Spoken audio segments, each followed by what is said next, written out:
Hello everyone, I'm Dr. Kalyan. I'm a neurosurgeon and spine surgeon from Hyderabad. Welcome to my YouTube channel. In this video, I will explain you how do I operate upon a brain tumor. Brain tumor is a serious condition. So, as a neurosurgeon, this is my day in and day out job that I remove a brain tumor. So in this video, I will explain you how exactly I remove a brain tumor in a simple language using the help of pictures and images which you can understand. So first, how do I diagnose a brain tumor? When I see a patient, when I have a suspicion of brain tumor, the investigation of choice for me is an MRI or a magnetic resonance imaging. So when I do a magnetic resonance imaging, or which is commonly called as an MRI, it usually diagnoses a brain tumor. So in this picture, once the doctor suspects brain tumor, the next step is confirming whether the patient actually has a brain tumor or not. For confirming it, the most common and the investigation of choice is MRI of brain with or without contrast. This is one MRI picture of my patient which shows MRI of brain with contrast. This white structure which is seen in the MRI of brain is the brain tumor. So now let's come to the actual procedure which is done. So patient is giving general anesthesia. After giving general anesthesia and the patient becomes conscious, the first step involves raising the skin flap. So the surgeon starts taking a skin flap. In taking the skin flap, the surgeon correlates the MRI finding. It correlates the location of the tumor on the MRI and takes an appropriate skin flap exactly overlying the brain tumor. The skin flap is completed. After completing the skin flap is elevated forward. Once the skin flap is elevated, what you are seeing here, this is all the skull bone. The next step, the second step involves removing the skull bone. As you all know, the skull bone is a very strong structure. It's a very strong bone. So to remove the skull bone, as a surgeon, I use special instruments which make holes within the skull bone. These holes are called burr holes in the medical language. So in this picture, this is first burr hole, this is the second one, and this is the third one.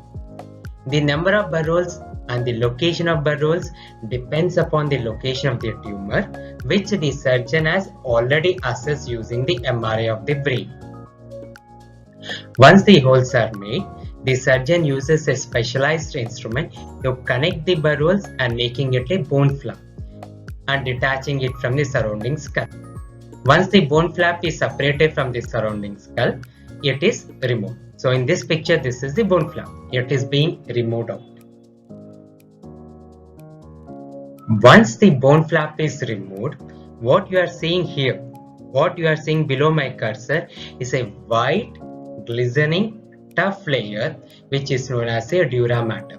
The dura mater protects the normal brain. In this step, I take an incision over the dura mater and elevate it. So this is the incision of the dura mater and I am elevating the dura mater. So once I elevate the dura mater, what I am seeing is the normal brain. So this is the normal brain. And because I have localized the brain tumor on the MRI and have taken the bone flap over the tumor, so this is our brain tumor. So what you are seeing here is the brain tumor. Now the actual step starts, removal of the brain tumor. Before I tell you the next steps, I want you to introduce to an important equipment which is useful for me. This is known as a operating microscope. As you all know, the brain is a very delicate structure. The nerves and the blood vessels which supply these nerves are very small, very delicate, and they are of the size of microns. So for me to operate, I need to magnify these structures and see them under illumination with a lot of clarity. This purpose is fulfilled by this operating microscope.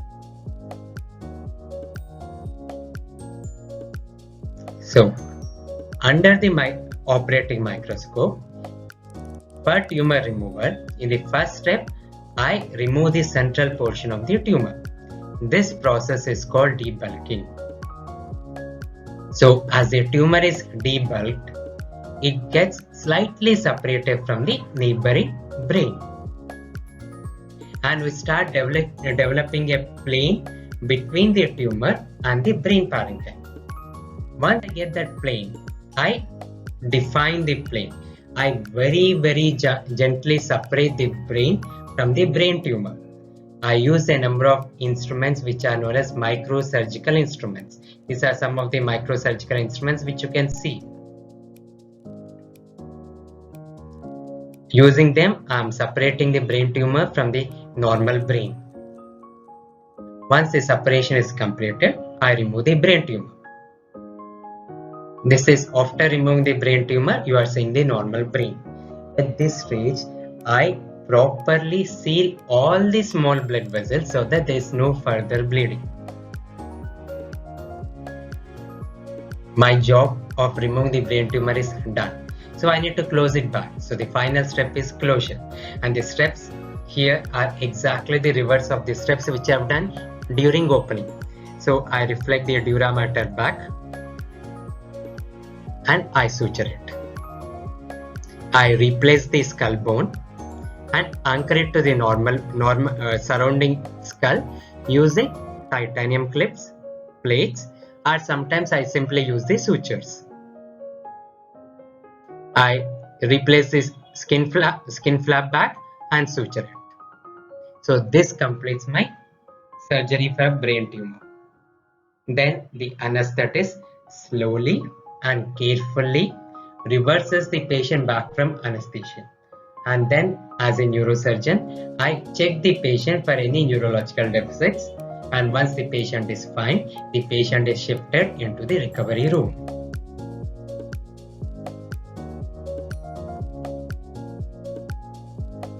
So after seeing this video, I hope you have understood how a brain tumor is removed. The success of the surgery depends upon a number of factors. It depends upon the neurological status of the patient, the nature of the brain tumor, how soft it is, how bloody it is, how we call that vascularity, how much blood supply the tumor it has, which part of the brain it is, how deep it is from the surface of the brain, in which part of the brain it is located, and many factors. And also one of the most important factor is the experience of the surgeon, and as I told you, the microscope. So I hope you have understood how a brain tumor is removed, and I hope you will take a proper decision to get it operated. So if you have liked my video, do subscribe and do like my channel. And I have told in my prior videos, in my subsequent videos I will be explaining you a number of disorders in the brain, what are the symptoms, how to identify them, how to treat them. So if you want to have an early update of my future videos, don't forget to subscribe to my channel. And if you have any other queries and want to contact me, you can contact me on my WhatsApp number. Thank you.